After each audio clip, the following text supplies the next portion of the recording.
trees get viruses? My name is Brian Huddleston, and I'm the director of the Plant Disease Diagnostics Clinic at the University of Wisconsin-Madison.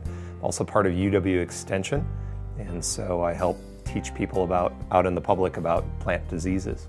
Definitely, trees can get viruses. There are a wide range of different types of plant viruses that go not only to trees, but to other types of plants as well. So vegetables, fruits, herbaceous ornamentals, we see viruses on pretty much any type of plant. And that's not actually the most important of the types of organisms that cause disease. The most important group of organisms are the fungi.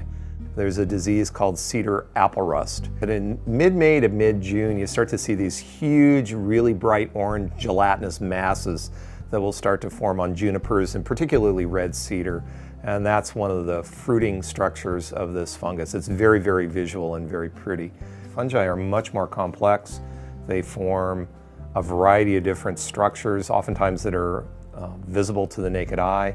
They produce spores. Viruses are quite simple. They're basically just a piece of genetic material encapsulated in a protein coat.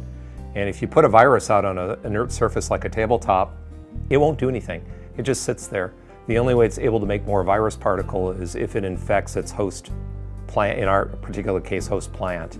There are different ways that viruses can get into plants. Sometimes it's just by touch, so you can have them on your fingers and handle plants and they will infect. Some are transmitted by insects, so aphids is a great group of insects that will move plant viruses around. Plants tend to be smaller when they're infected, and they get all kinds of funky growth distortions. They often have weird discolorations, ring spots, so you get little yellow rings on the leaves. Oftentimes they're infected, and they're infected permanently typically.